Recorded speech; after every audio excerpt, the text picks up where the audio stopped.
Good day, and thank you for standing by. Welcome to the Veracyte second quarter 2026 financial results webcast. At this time, all participants are in a listen-only mode. After the speaker's presentation, there will be a question and answer session. To ask a question during the session, you will need to press star 11 on your telephone. You will then hear an automated message advising your hand is raised. To withdraw your question, please press star 11 again. Please be advised that today's conference is being recorded. I would now like to hand the conference over to your speaker today, Kelly Gura, Director of Investor Relations. Please go ahead. Good afternoon, everyone, and thank you for joining us today to review Veracyte's second quarter 2026 financial results. Joining me on the call are Marc Stapley, our Chief Executive Officer, and Rebecca Chambers, our Chief Financial Officer. Dr. John Light, our Chief Commercial Officer, will also be available for Q&A. Earlier this afternoon, we issued a press release detailing our second quarter financial results, and we posted an accompanying presentation in the investor section of our website. Before we begin, I'd like to remind you that statements we make during this call will include forward-looking statements as defined under applicable securities laws. Forward-looking statements are subject to risks and uncertainties, and the company can give no assurance that they will prove to be correct. The company undertakes no obligation to update any forward-looking statements except as required by law. To better understand the risks and uncertainties that could cause actual results to differ, we refer you to the documents that Veracyte files with the Securities and Exchange Commission, including the most recent Forms 10-Q and 10-K. In addition, this call will include certain non-GAAP financial measures. Reconciliations of these measures to the most directly comparable GAAP financial measures are included in today's earnings release, accessible from the investors section of Veracyte's website. I will now turn the call over to Marc Stapley, Veracyte's CEO. Thank you, Kelly, and thank you all for joining us today. Q2 was a milestone quarter for Veracyte as we launched Prosigna LDT and TrueMRD, catalyzing two of our key growth opportunities and meaningfully expanding our portfolio. We advanced the clinical evidence supporting Prosigna, Decipher, and Afirma while delivering another quarter of double-digit growth and industry-leading profitability. These achievements reflect years of investment in our platform, the growing body of evidence supporting our tests, and our differentiated commercial capabilities. More importantly, they enhance our ability to reach and positively impact more patients. Today, our portfolio helps guide patient care across multiple cancer types and increasingly across the cancer care continuum, from risk assessment through recurrence monitoring. As we continue to expand that impact, we are approaching one of the most meaningful milestones in our company's history, serving our 1 millionth patient. The recent launches of Prosigna LDT and TrueMRD for muscle-invasive bladder cancer, or MIBC, represent the culmination of years of hard work. To say I'm proud of these accomplishments and of our team for delivering them would be an understatement.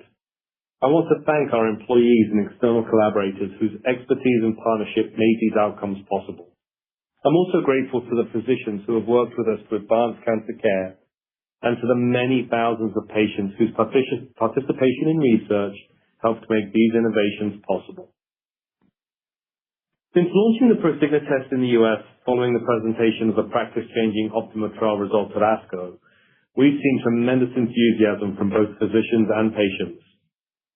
Prosigna helps guide treatment decisions at a pivotal point in the breast cancer care journey by quantifying the risk of recurrence up to 10 years and providing a likelihood of chemotherapy benefit. Backed by the most rigorous clinical trial demonstration to date, Prosigna achieves this by providing intrinsic subtyping classification information from the well-validated, well-published PAM50 signature that highlights the underlying biology driving the patient's cancer. This helps identify patients who can benefit from chemotherapy and those who may be able to safely avoid it. Prosigna is foundational to our breast cancer franchise and represents one of the most significant product launches in Veracyte's history. As a reminder, Optima is an independent prospective phase 3 randomized trial that enrolled more than 4,400 high-risk early-stage breast cancer patients. The study met its primary endpoint and demonstrated that more than two-thirds of clinically high-risk patients may safely avoid chemotherapy without compromising outcomes. Importantly, this includes premenopausal women and patients with up to 9 positive lymph nodes. The Optima results also generated significant media attention making Optima and Prosigna the most covered diagnostic story at ASCO. Looking ahead, publication in a leading peer-reviewed journal will represent another important milestone, further validating this Level 1A prospective evidence supporting Prosigna and its potential inclusion in future clinical guidelines. We see a significant opportunity to expand access to Prosigna in the U.S., where approximately 225,000 patients are diagnosed with ER-positive, HER2-negative breast cancer each year. We believe many of these patients may benefit from the clinically validated insights Prosigna provides to help inform treatment decisions. With Optima, Prosigna has the only clinically validated evidence for premenopausal women and patients with higher nodal involvement. This expands and strengthens the clinical utility already demonstrated in many prior studies, including as a prognostic test for node-negative patients. There are 157 publications to date featuring Prosigna, and more than 1,200 publications featuring the PAM50 classifier on which the test was built. In the near term, we are focused on educating key opinion leaders and driving adoption in high-volume centers. While menopausal status and nodal involvement may present the catalyst for the initial conversation, we believe healthcare providers will choose a test they can use with confidence across all ER-positive, HER2-negative patients, rather than stratifying their use based on these differentiating factors alone. We have been thrilled by the quality and breadth of engagement since launch, which gives us confidence our commercial strategy is on point. We are now actively engaged with more than 100 institutions that help shape standards of care in breast cancer, including nationally recognized academic cancer centers, large integrated health systems, and regional oncology networks. Many of these organizations are evaluating broad adoption of Prosigna across their breast cancer programs, and in some cases have expressed interest in using Prosigna for all hormone receptor-positive patients that they treat. Based on this strong engagement, the growing activity on our ordering platform, and our customers' desire to start incorporating Prosigna into existing practice management workflows, we are expanding our sales force ahead of our original plan to capture the demand we are seeing. We are making progress on reimbursement and continue to have constructive discussions with MolDX regarding Medicare coverage. We are encouraged by the engagement to date and look forward to providing updates as those discussions progress. I couldn't be more excited about the momentum we have seen since launch. While early, the response from patients, clinicians, key opinion leaders, and the broader oncology community reinforces our conviction that Prosigna can become a meaningful growth driver for Veracyte, and even more importantly, improve quality of life for the hundreds of thousands of patients dealing with breast cancer. Turning now to MRD. We launched our first test on our TrueMRD platform in June, after securing Medicare reimbursement for recurrence monitoring in patients with MIBC following radical cystectomy. The TrueMRD monitoring test for MIBC represents the first commercial application of our MRD platform and our entry into this rapidly growing market.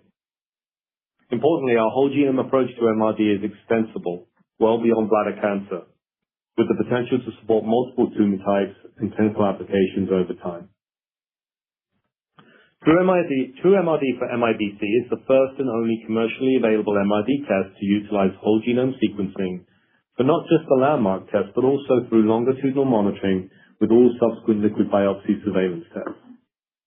We believe this is a meaningful differentiator, offering a broader view of tumor biology and the ability to track tumor evolution over time, capabilities we expect will become increasingly important as oncology research and testing advances. More broadly, we believe Veracyte is uniquely positioned to serve patients across the bladder cancer continuum. Today, Decipher Bladder helps physicians risk stratify patients, and with TrueMRD for MIBC, we are adding recurrence monitoring at another critical point in the patient journey. Over time, we expect continued evidence generation, product enhancements, and portfolio expansion to further strengthen our position in bladder cancer management. We are leveraging the strong brand we have built through Decipher and our long-standing relationships across urology and radiation oncology to accelerate awareness and adoption of our first TrueMRD test. In parallel, we are investing in the operational infrastructure, workflow enhancements, and automation needed to support larger testing volumes as we intentionally expand the platform over time. While we remain in the early stages of commercialization of TrueMRD for MIBC, we have been encouraged by the initial feedback from physicians who who recognize the advantages of a truly whole genome approach and the complementarity to our overall bladder program. We continue to believe that the TrueMRD platform has the potential to become an important long-term growth driver for Veracyte. Moving on to Decipher Prostate, we delivered another strong quarter of revenue growth, up 20% year-over-year, driven primarily by 17% volume growth, with improved ASP contributing the balance. ASP growth reflects the significant focused work our market access and billing teams completed over the last year, including operational improvements, strong payer engagement, and expanded coverage across multiple accounts, which led to higher recoveries per test. With just under 30,000 tests resulted in the second quarter, we continue to see strong underlying demand for Decipher. Having said that, we are taking our expectations for volume for the year down by approximately 1%, or slightly more than 1,000 tests, primarily in the low-risk setting. Importantly, our expectations for the rest of the business remain on track. Low-risk disease represents an important growth opportunity for Decipher, and one where we are also actively investing to generate additional high-quality evidence. The 2025 NCCN guideline update reinforced the need for additional high-quality evidence supporting the use of genomic testing in low-risk patients considering active surveillance. We have a growing clinical data pipeline that we believe will address this unmet need, with several prospective and retrospective studies underway evaluating Decipher in active surveillance and low-risk patient populations, with initial readouts as early as 2027. As these data emerge, we believe they have the potential to further expand the clinical foundation for Decipher, supporting broader low-risk adoption and guideline inclusion over time. Turning to the balance of the Decipher business, which grew approximately 20% in Q2 26 off of a challenging prior year comp. Recall that Q2 2025 benefited from the initial step-up in testing following the 2024 NCCN guideline updates made late in the year, which reflected Decipher's position as the only gene expression test supported by high-quality evidence. That step-up has proved durable, and the underlying order trends this quarter give us confidence that the Decipher business is on a consistent trajectory of growth. For example, in Q2, we delivered our highest sequential volume growth since that exceptional quarter last year. This growth was driven by both a strong increase in new ordering physicians and deeper penetration within our existing base. Orders per physician reached a new record, reflecting broader Decipher use by our core physician base across more of their patients. Together, these trends show that physicians are increasingly relying on Decipher to provide critical information that helps guide treatment decisions for patients with prostate cancer across risk groups. We were particularly encouraged by strong ordering trends in intermediate and high-risk localized disease, as well as post-prostatectomy and biochemical recurrence. These remain some of the largest and most attractive growth opportunities for Decipher, reflecting areas where the clinical evidence base is strongest, guideline support is uniquely established, and physician adoption continues to deepen. More broadly, evidence generation remains robust across these settings, as well as the metastatic setting, a critical component to ensuring continued adoption and long-term growth. During the quarter, Decipher Prostate was featured in more than 35 publications and abstracts, including Level 1D evidence from the ENZAMET trial presented at ASCO. This study provided new predictive evidence supporting Decipher Prostate to help inform use of triplet therapy in metastatic prostate cancer, identifying patients most likely to benefit from the addition of chemotherapy to standard doublet hormone therapy. Looking ahead, we are excited about the steady drumbeat of upcoming conference presentations in the second half of the year. At ASCO in September, Decipher is expected to be featured in 6 oral presentations, including 3 focused on treatment intensification with androgen deprivation therapy, or ADT, a key area of clinical decision-making in intermediate risk and post-RP biochemical recurrent prostate cancer. We are particularly excited about upcoming analyses from NRG RTOG 0815, which we believe have the potential to further establish Decipher's role in personalizing treatment with radiation and ADT for intermediate risk prostate cancer patients, our largest indication. We are also looking forward to results from the SPORT trial, evaluating whether PAM50-based subtyping can provide additional clinically useful information in prostate cancer. Together with additional data expected at ESMO later this year supporting Decipher's utility in high-risk disease, these presentations represent additional data expanding the clinical utility of our tests across the prostate cancer continuum. Beyond prostate cancer, we saw encouraging Q2 order trends for Decipher Bladder, which helps physicians risk stratify patients with muscle-invasive as well as non-muscle invasive disease and guide treatment decisions. The test was featured in 13 publications and abstracts in Q2, including 6 abstracts at AUA and more expected later this year at ESMO, highlighting our growing body of evidence across the bladder cancer continuum. Looking ahead, we remain highly confident in Decipher's long-term growth opportunity, supported by expansion of our customer base, durable and broader physician adoption, an expanding body of clinical and real-world evidence, including multiple important study readouts expected over the next few years, and continued innovation across our platform. Turning now to Afirma, we delivered another strong quarter with approximately 18,600 tests, representing 10% year-over-year volume growth and 18% revenue growth. We were pleased to see another quarter of increased utilization among existing physicians, continued expansion of our ordering physician base, and ongoing market share gains, reinforcing Afirma's position as the market leader in thyroid nodule molecular diagnostics. Revenue growth benefited from both sustained ASP gains and favorable reimbursement wins from commercial payers. We also continue to realize the benefits of our V2 transcriptome workflow, which has improved our no result rate significantly, resulting in more patients receiving a test result and contributing to approximately 400 basis points of volume growth in the quarter.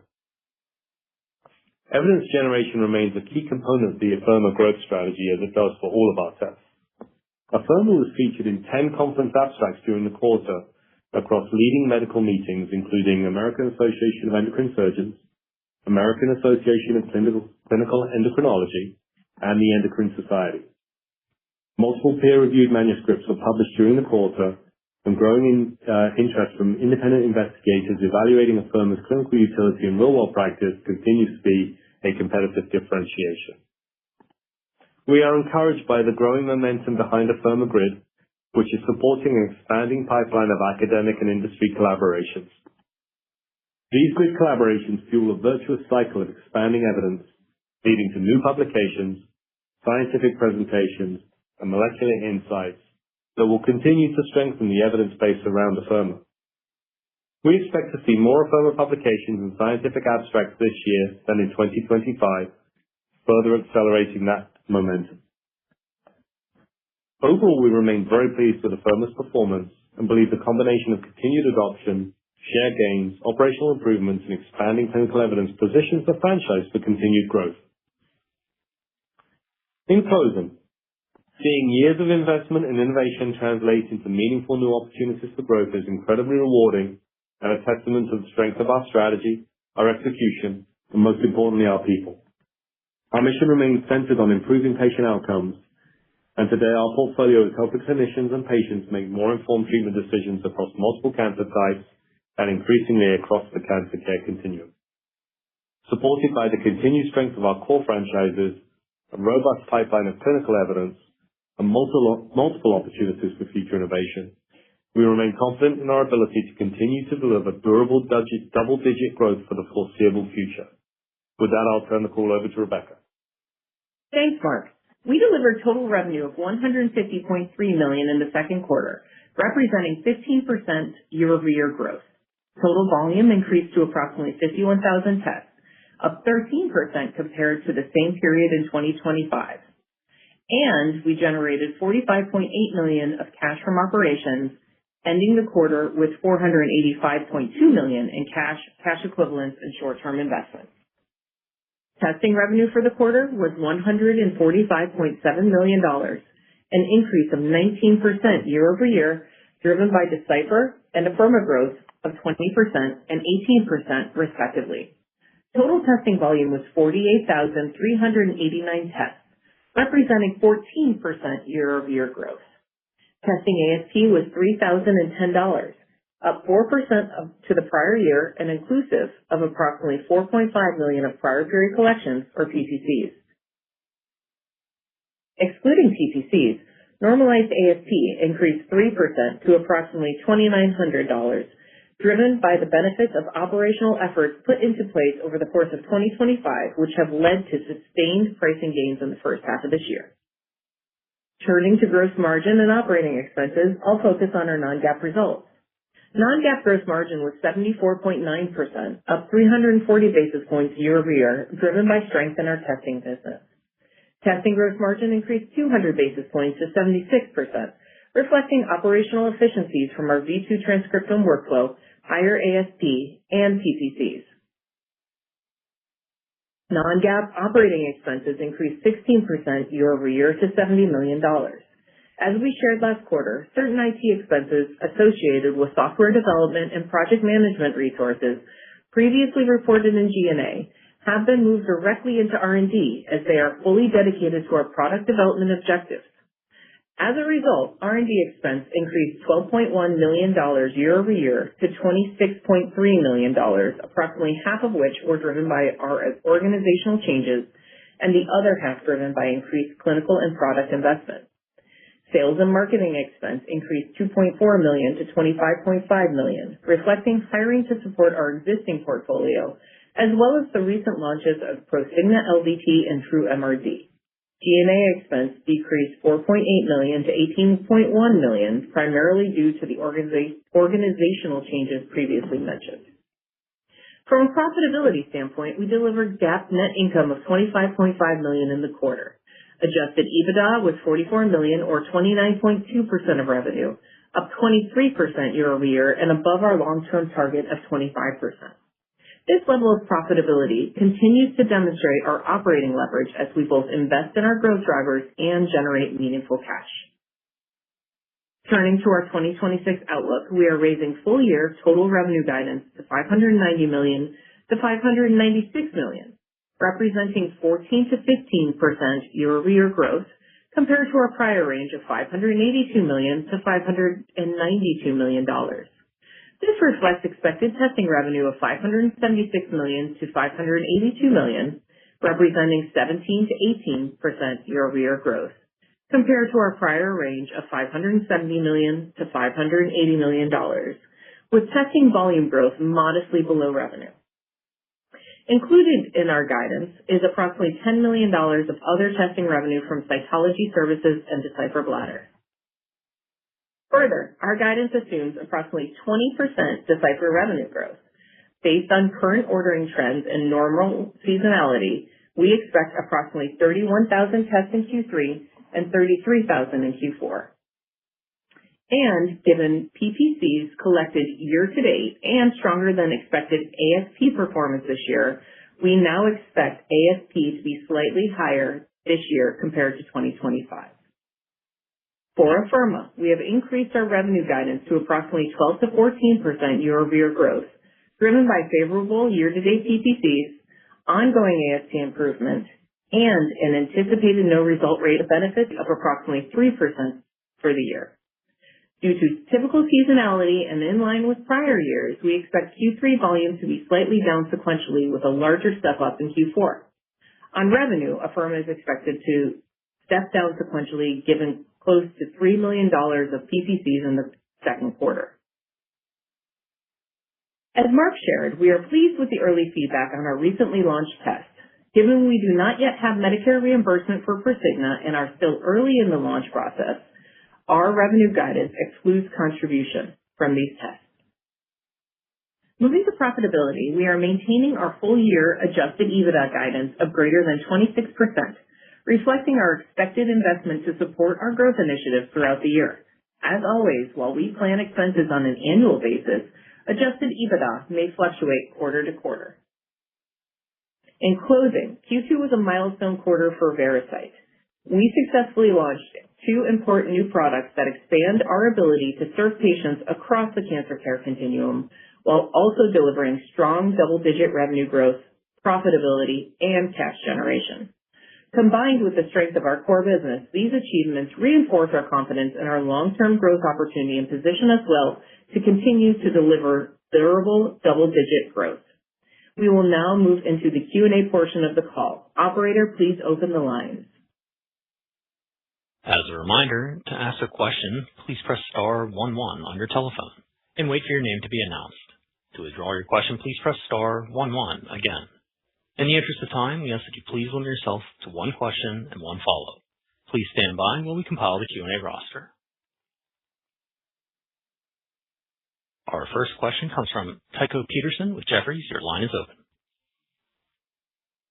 Hey team, this is Lauren on for Tycho. Thanks so much for taking the question. My first one would be on Decipher. With the lower guidance about 1K tests, are you seeing a threat specifically from AI-based testing? And kind of off that topic, if these approaches kind of continue to improve, what do you see as the future workflow? Would it be an AI-first triage model followed by molecular confirmation, or are there certain indications where molecular profiling will kind of remain the gold standard? Thanks. Hi, Lauren. Thanks for the question. No, we're not actually. The reduction in our internal expectations for Decipher for the year is only in the low category where we took it down by about 1,000 tests, most of which is actually behind us in the second quarter. And the real, we think the rationale for that and what we're seeing there is the guideline change that happened at the end of last year, where effectively for every test, whether molecular or AI-based, for active surveillance, it was taken out of guidelines. And so, it's going to depend on, for that to come back and grow in double digits, it's still growing in single digits for us, but for it to come back and grow in double digits, it's going to need the evidence that we talked about. So we had slightly higher expectations for that coming into the year than we currently do in low risk only. And so, that affects every test on the market in similar ways. Not everybody has the same comp. In fact, low was very good for us in this quarter last year. And I'm sure, for others, they have different starting points. But from a share standpoint, we're not really seeing any difference at all. And so, I think to the second part of your question, I mean, it doesn't really feature when that's not the fact here. We still think that molecular and AI are complementary. We already know they measure different parts of the biology and different things. And we've got a publication that we're working on that covers that we've talked about previously. And so, I think the two could potentially coexist at some point, but I don't think it's necessarily one or the other model. In fact, physicians consistently tell us more information is better than less. Anything to add? No. I'll just add one quick thing if you don't mind, and that really is to highlight the strength that we saw in the intermediate and high-risk category, as well as the durability of that strength given incremental data that we hope will be released here shortly, as Mark mentioned on the call. And so, yes, we have taken down the low category by, a day or two across the portion of the year. But I think, we are seeing great strength and performance as expected in intermediate and high. And, those are the areas where we have the most evidence, we have the most guidelines, and, that will change here for low as well over the course of 27, 28, 29. So I think, it's just, to me, the way I think about it is we have a great growth driver today, and low is an opportunity for incremental growth in the subsequent years, and is a very untapped market at this point in time. And Laura, maybe if I can, just to add to what Rebecca said, while we expect these low publication studies to read out in 27, 28, we don't know if they're going to read out positively or not. But the good news is we have multiple shots on goal with multiple studies coming our way. That have been enrolling now for 6-7 years. So exciting times. That's super helpful. Thank you. And then just one last one on kind of expansion of the market for Prosigna. I guess what % of the existing Oncotype market do you think is contestable over the next 3 to 5 years? And off of that, what do you expect the earliest uptake in, whether it's across the node positive populations or just kind of color there? Thanks. This is John. Thanks for the question. We're not limiting ourselves to any specific subsegment of the breast market. We believe the entirety of the HER2 negative, ER positive population is addressable by our value proposition. The latest data from Afirma happens to add predictive claims to the node positive population, both postmenopausal and premenopausal. But one of the large value proposition here always starts with an accurate risk stratification to understand what is the real risk of progression in the 10-year time frame. And for that, we already have level 1A evidence across the board. So, like I said, we're excited by the Afirma results, but we're not limiting ourselves to just that node positive population. And maybe one last thing to add, we haven't gone out and quantified what portion of the market we think we can take over the next 3 to 5 years, but I would say, as Mark cited in the script, based on some early feedback, we are very confident in our ability to have sustained growth with Prosigna, and have had numerous conversations with centers that are large in nature who are contemplating not just dabbling and having more active more active engagement and to the point of effectively fully switching. So, we are optimistic, and our optimism is fueled by engagement with the market post the Afirma results. Thanks so much, guys, and congrats again on the quarter. Thanks, Lauren. Thank you. Our next question comes from Subbu Nambi with Guggenheim. Your line is open. Hi, this is Ricky on for Subbu. Thanks for taking our question. So for a little more color maybe on just how you're thinking about Prosigna going forward from more of a commercial lens.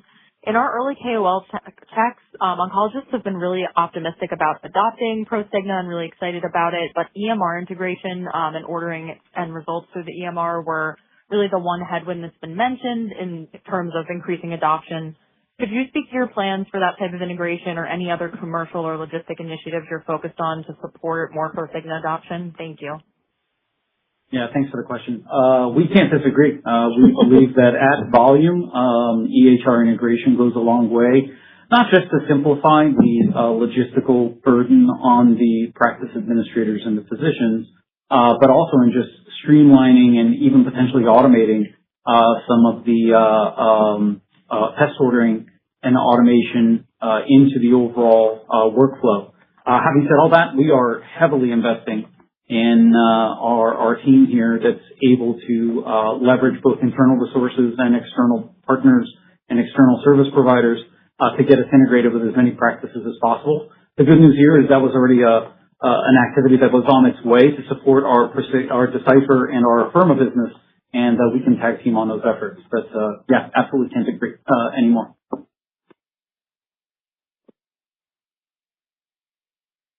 Thank you. Our next question comes from Keith Hinton with Freedom Capital Markets. Your line is open.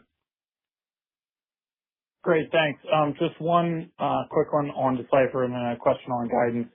On Decipher, can you just talk a little bit about the low-risk population, what kind of the penetration level is today for molecular diagnostics, and, with the guideline changes that you're hoping to have reversed in the future with additional data, kind of where you think that penetration rate could go over the next few years? Yeah, happy to. I can talk about our penetration. We think we're about 20% penetrated into this important low-risk market. And in fact, the penetration is growing every quarter. Even in this quarter, we saw a growth in the number of new customers and the growth in the number of ordering customers. And so, it's continuing to grow at a rate that, we said single digit, that exceeds the rate of incidence growth. But for it to really kick into a new gear, we do think it will need that NCCN guideline. So between now and then, I think it's going to continue to penetrate more, as it grows every quarter, hopefully every quarter and certainly every year. And then, I think guidelines put it in the same category as intermediate and now what we're seeing with high risk. And that is, to be clear, our expectation is that we believe that we can have at least 80% penetration in a similar amount of share, if not more, on a sustainable basis at optimized penetration. So there's a huge runway, not only in the low risk opportunity, but equally in the high and to a lesser extent intermediate, though there's still immense amount of white space left in intermediate.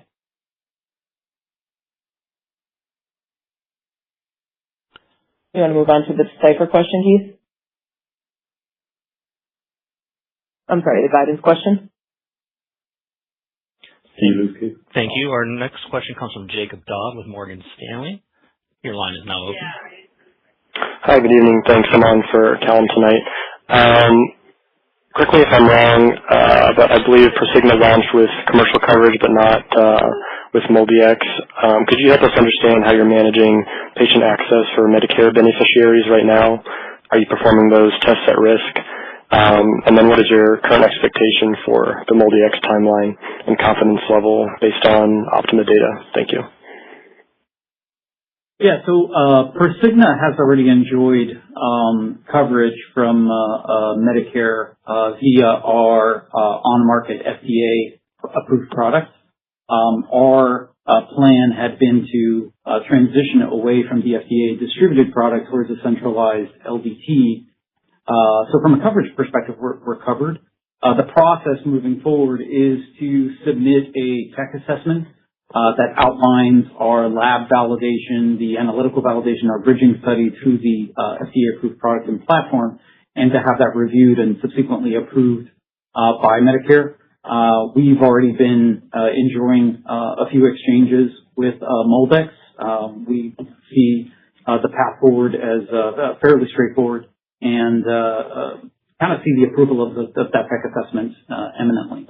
The last step would then be an agreement of pricing, and for that we have multiple paths to secure price, and we've guided before to expect the low end of that pricing around $2,500.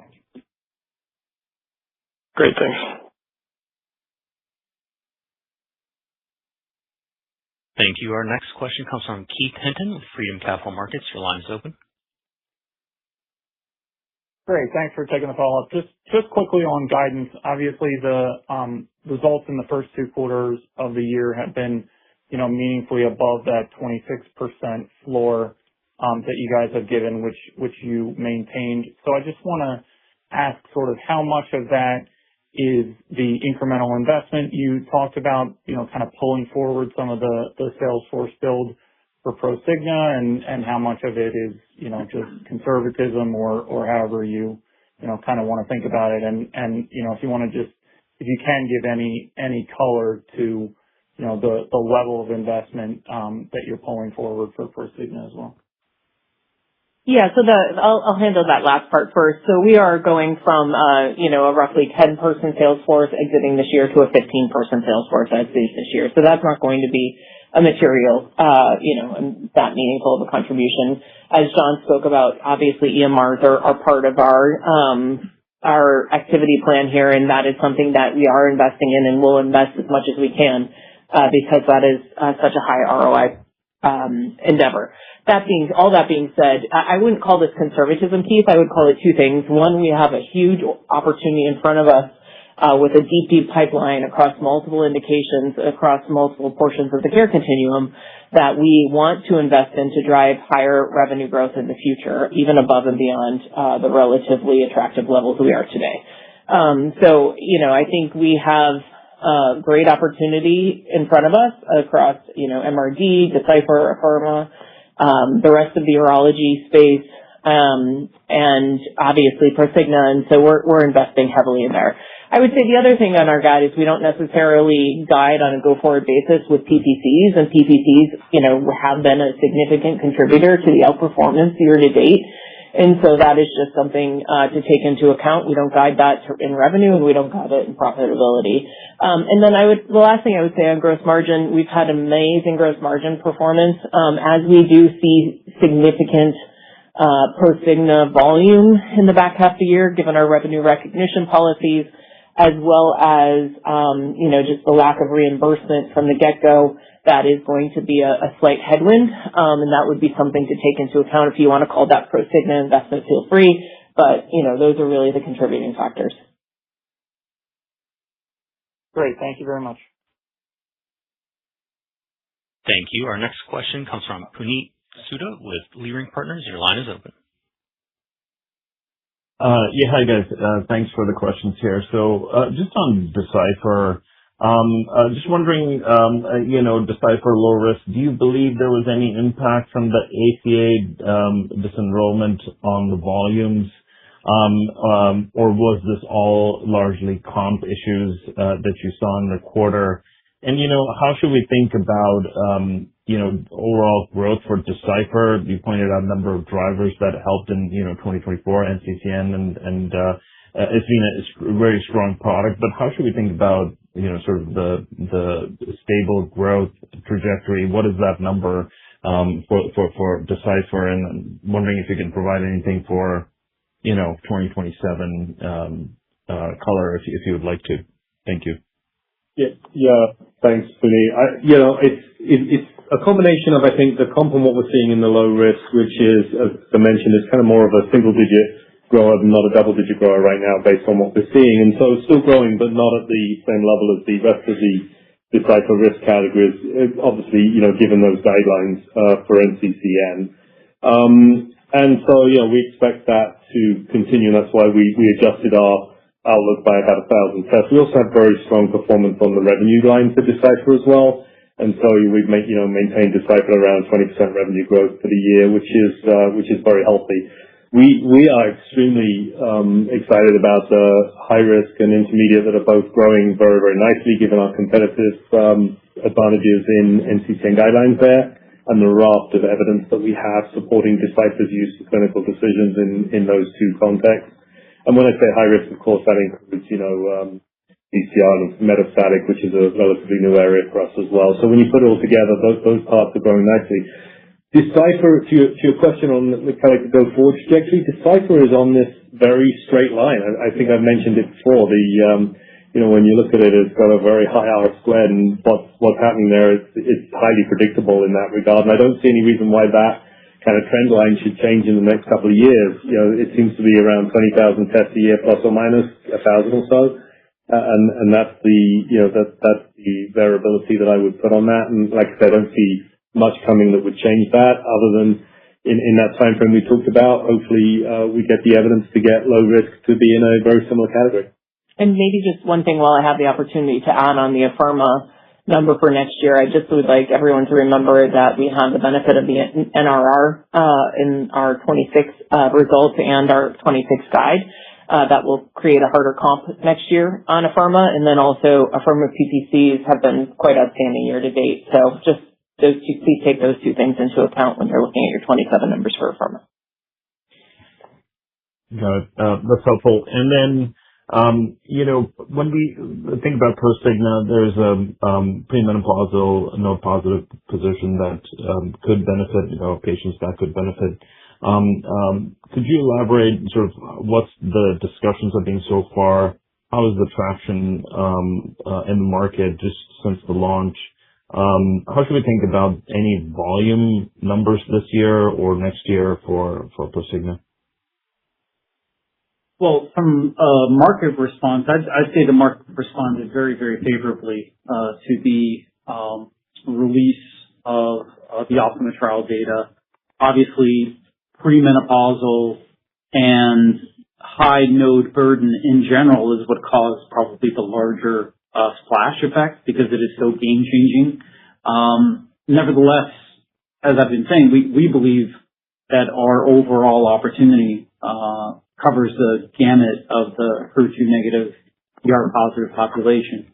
But nevertheless, that's why I imagine those positions are going to start and then expand from there. If it ends up being a land and expand strategy with some physicians, and quite a few of them, I believe that will be the case. Others we've had discussions with are ready to pull the trigger wholesale because it's just easier to deal with one provider. And so the conversation turns very quickly from clinical to logistical. With regards to numbers, we're not quite there to guide to a target. We're going to allow ourselves the opportunity to collect data over the next coming months before we can guide with some accuracy. And for me, just to remind everybody, I mean, I mentioned that there are hundreds of publications that support Prosigna's use in the node-negative population as well. So to John's point, I mean, I think it's both the ease and also the level of evidence and the robustness behind Prosigna and the PAM50 signature that is also appealing. Got it. Okay. And just last clarification, I might have missed this, but the Decipher growth was more than 20% and is now going to be at 20% held constant. Just wanted to clarify on that point for this year guide. Yeah, to be clear, that's the revenue. The revenue guide is at 20%, and we gave very specific numbers for Q3 and Q4 for volume. Now, of course, don't forget, there's always this quarterly volume variability that can come from the timing of receiving orders and tissue coming in the door and results being reported out. So, you should always expect that level of a day's worth of variability, give or take. I mean, remember, given how much we've grown now in Decipher, a day's volume is 500 tests or so. And so it's very significant running through our lab every single day. And so, you should expect the normal level of fluctuation on the quarterly numbers. We always say focus on the year, but overall we're guiding roughly 20% growth for Decipher revenue growth for the year. And Puneet, the ASP gains that we've gotten are making up for the 1,000 test delta in the volume guide. Got it. Okay. But there are prior periods in the back half of last year as a comp to take into account on pricing. Just we can go through that later today if you want. I see. Okay. All right. Helpful. All right. Thanks. Thanks. Thank you. Our next question comes from Mason Carrico with Stephens. Your line is open. Hey guys, jumping between a few tonight, so sorry if this has been asked. I'll just keep it to one here. Could you update us on the True MRD pipeline? When should we expect to see the next data readout? And when will we learn more about the next submission to MolDX or indication that you'll be targeting there? Yeah, thanks, Mason. No, that hasn't been asked. Focusing on True MRD, we're very happy with the launch of our first test in muscle-invasive bladder cancer. We've always talked about that's kind of our landmark test, if you like, that helps us pilot our MRD approach in a relatively small but very important indication. That's where we're focused right now. Meantime, we do have our development teams and our clinical teams working on the next levels of evidence development and the next assays and so on. So, we'll talk more about that when we're ready to launch those tests. We had a review just this week on the various studies that are going on and when they're expected to read out in different indications. And it's good. There's a lot of things happening, and hopefully we'll add to that over the next few years as well. So excited for the bladder test to prove the proof point here, and then expand on that. Got it. Thank you. Thank you. Thank you. Our next question comes from Kyle Mikson with Canaccord Genuity. Your line is open. Hi, this is Alex Buchanan. I'm on for Kyle Mikson. Thank you for taking our questions. Apologies if any of these are repeats. I've been on a few different calls today. But so Prosigna NGS became available for order June 8th, and it's covered by a significant number of commercial payers in the past. Can you just comment on early test adoption? Do you believe that the Optima study results could be the key to guideline inclusion or either future or true test line inflection? Thank you. Yeah, so I'll take that one at a time. So with regards to adoption, yes, we're very pleased with both the reaction that we've gotten from physicians, I would say even unexpectedly from patients who've reached out to us directly asking how they can get the test. And having seen now the first few results going back, it's just been very emotional and very gratifying to be able to start to help this important pool of patients. I think it absolutely signifies that we will see healthy adoption. We're very happy with the early KPIs. Like I said, with the response as well. There's always a bit of a lag in terms of setting up accounts and our logistical systems and ensuring that we are cleared to their procurement offices. But we're happy with where we're tracking this soon after the launch. As it relates to the Optima trial, yes, we believe that it is generally acknowledged as level 1A evidence, and as such should make its way to guidelines. What stands in our way between now and then is a publication. As we've communicated in the past, that's out of our hands. This is an independent study run by a group of PIs, and we'll keep you posted as we make progress and as the guidelines review the data.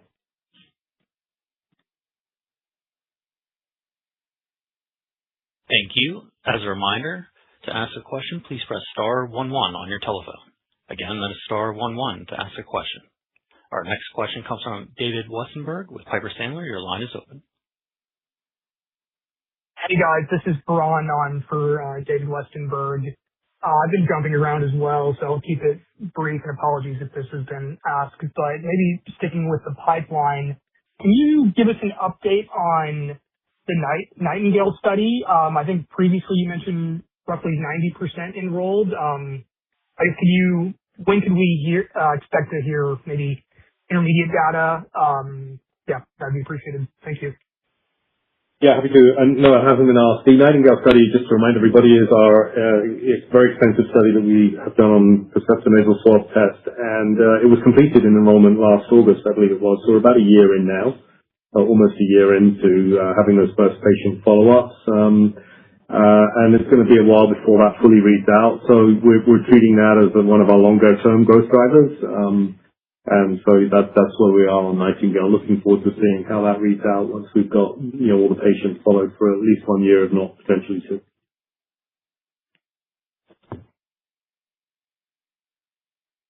Thank you. Our next question comes from Joseph Conway with Needham & Company. Your line is open. Hey, everyone. Thanks for taking our questions. Maybe one on Decipher to start out with. Really strong quarter. Just wondering maybe how much of the growth in the quarter, if you could dissect it, is maybe from expansion into new use cases or newer use cases, whether it be like treatment intensification or the metastatic setting versus maybe just higher overall penetration in the use cases that you guys have had for the last handful of years. And then maybe just in the same vein, looking forward, which of those buckets do you think will be, more repeatable over the next couple of years, whether it be new indications or continued market penetration in existing?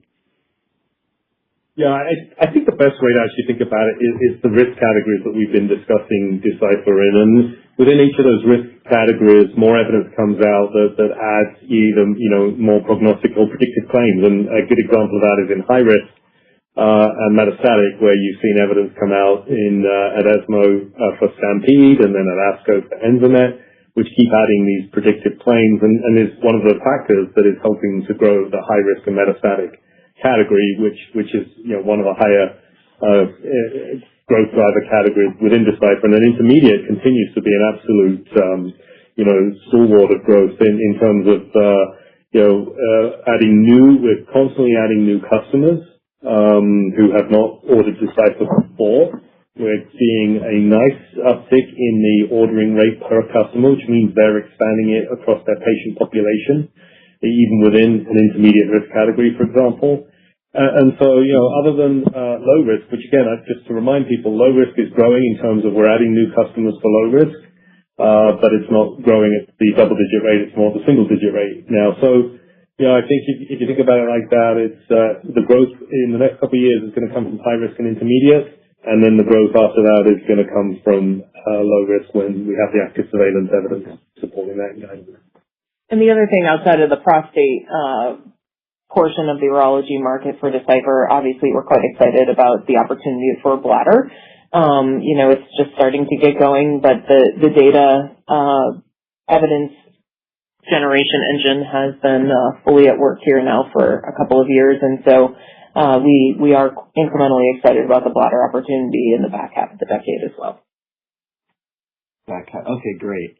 And then just one more. I know you guys get this question a decent amount, but just in terms of share buybacks or M&A, obviously there's you have a couple of launches and pipeline projects that are prioritizing a lot of investment now, but is there maybe a specific like cash balance or profitability metric where you guys start thinking about buybacks more, or maybe it's more about waiting until the launches and the pipeline is more, in the rear view? I'm just wondering how you guys are thinking about that, if it's more of a dollar metric or more of a milestone kind of thing.